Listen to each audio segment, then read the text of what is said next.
श्री गणेशाय नमः। जय हो माँ बगलामुखी माता।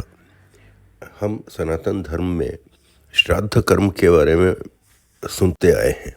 श्राद्ध क्या है, क्यों किया जाता है, ये हम लोग को केवल मालूम था कि हाँ भाई होता तो है।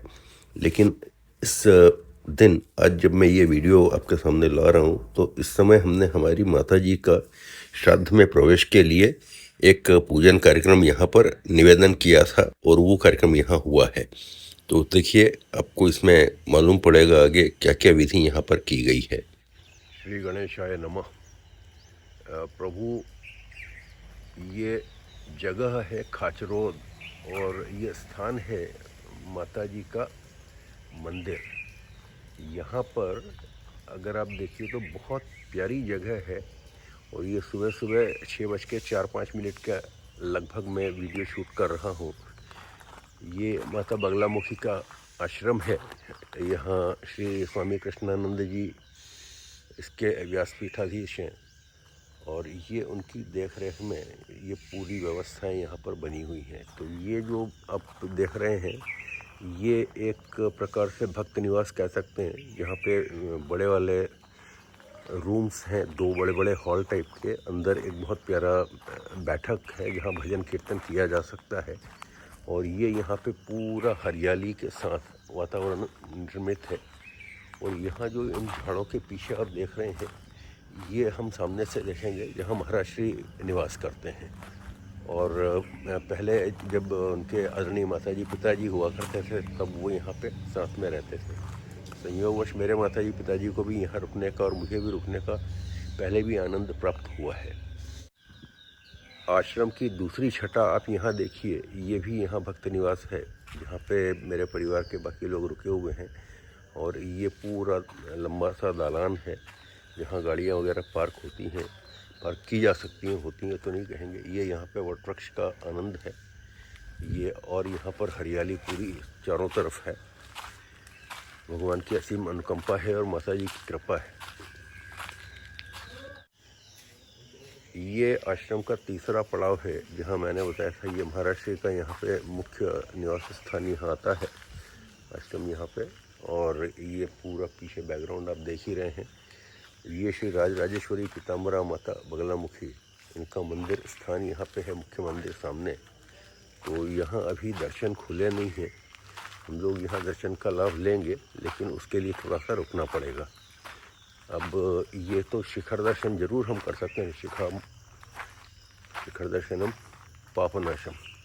ये देखिए यहाँ पे ये हरियाली पूरी है जो महाराज जी की देखरेख में पूरा यहाँ पे कार्यक्रम होता है। यहाँ देखिए पूरा घना आच्छादित वृक्ष हैं और गर्मी वगैरह में यहाँ बैठने की अच्छी व्यवस्था है। पूरा इंतज़ाम जो है काफ़ी बढ़िया तरीके से किया गया है। ये यहाँ देखिए ये पुराना स्थान शिवजी बाबा का मंदिर। तो यहाँ कुछ खेती टाइप भी चालू है।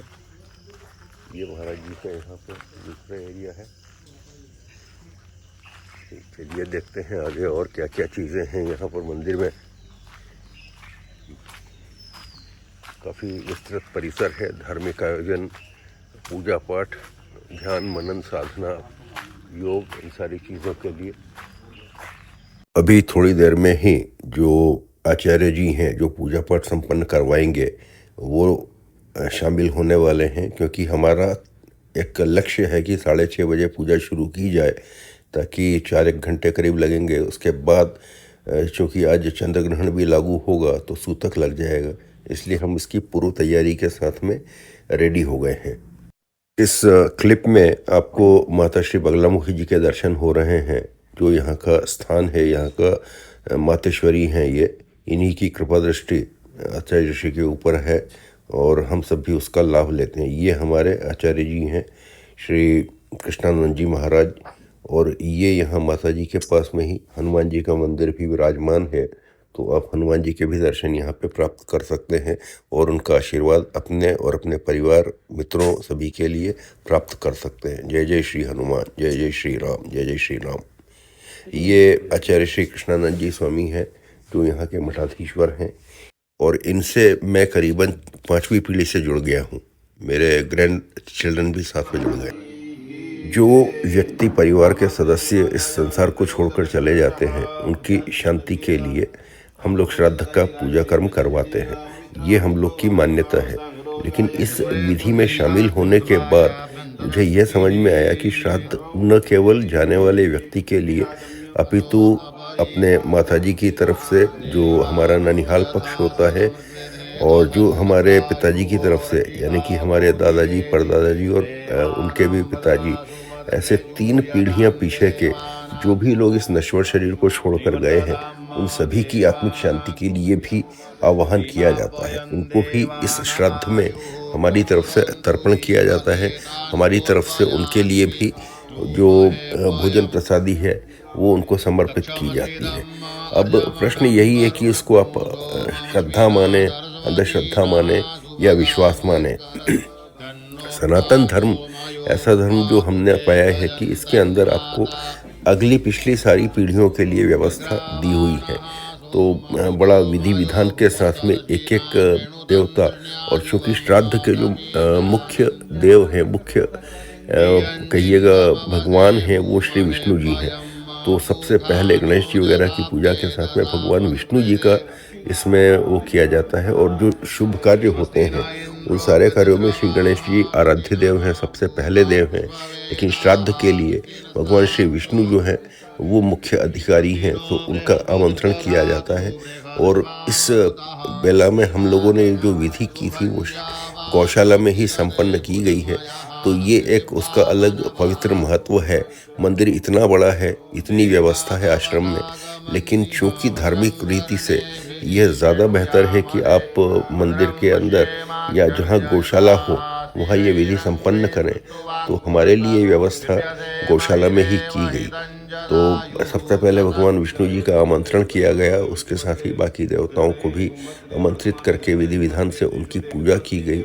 और उसके साथ में हमारे पुरखों को, जिसमें मेरे परिवार के मतलब मेरे दादाजी साइड के और मेरे ननिहाल पक्ष के, साथ में मेरे ससुराल पक्ष के, और इन सारे लोगों के साथ में मेरे जो बंधु बांधव हैं जो इस दुनिया में अब नहीं रहे, उन सभी को आमंत्रित किया गया। उन सभी के लिए उनके निमित्त भी इस पूजा में व्यवस्था थी।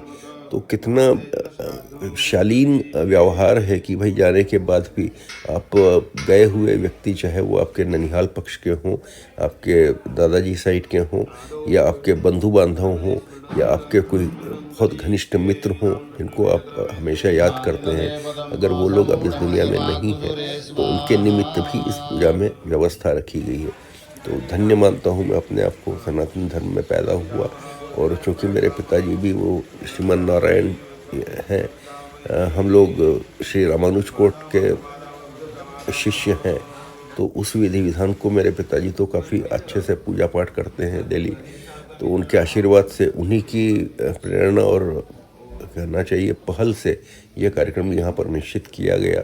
और ये 100% सही है कि यदि आप इस स्थान में धार्मिक नियत के साथ पधारते हैं, तो आपकी मनोकामनाएं पूर्ण होती ही हैं। और अगर आप वैसे भी घूमना चाहें, तो ये स्थान इतना बढ़िया लगा हमको कि अब अगली बार तो हमने चैत्र नवरात्रि में यहाँ पे 10 दिन रहने का विचार किया है, जहाँ पे मैं और मेरी पत्नी दोनों साथ में रहेंगे। और इस आश्रम में लगभग 40 कमरे हैं। तो यहाँ महाराज जी के जो करीब अलग अलग प्रांतों से मित्र या उनके शिष्य लोग आते हैं, श्रद्धालु आते हैं, उनके रुकने की काफ़ी व्यवस्था है। आप भी पधारिए। यहाँ जो आप देख रहे हैं, ये आश्रम के बाहर का नज़ारा है। ये जो रास्ता दिख रहा है, वो नागदा जंक्शन स्टेशन है, वहाँ जाने के लिए है।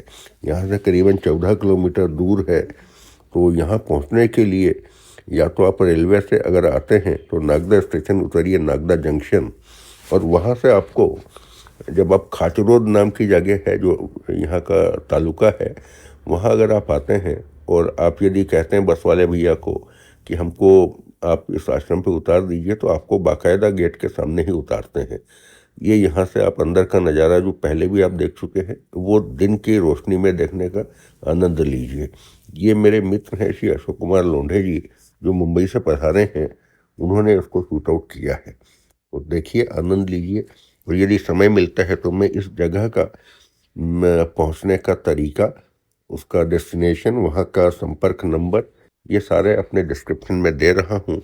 आपको ये वीडियो कैसा लगा या इन विधि विधान को करने का औचित्य है या नहीं है, इस बारे में अपनी राय कमेंट कीजिएगा।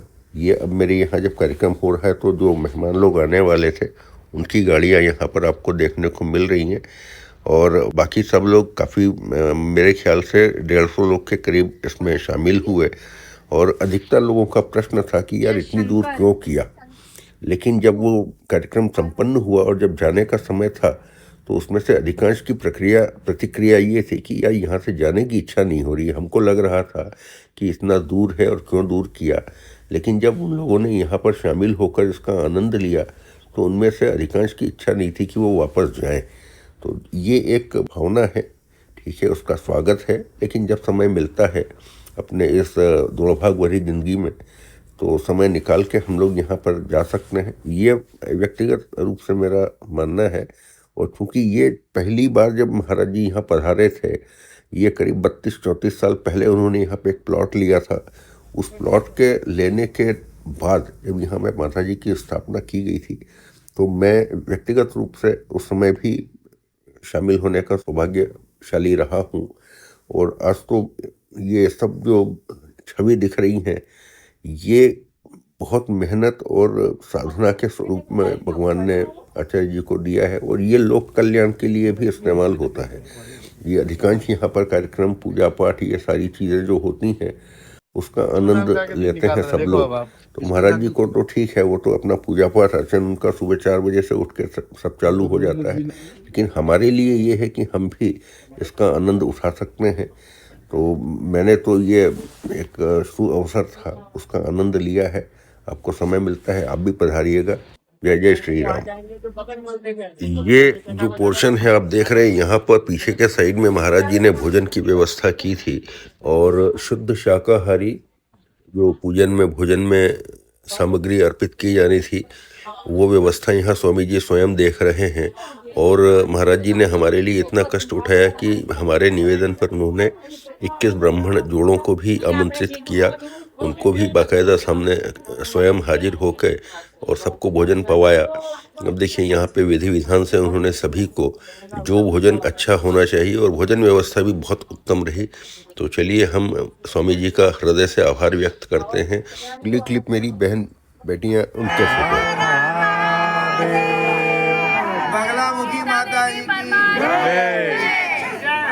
जय हो, जय हो, जय हो।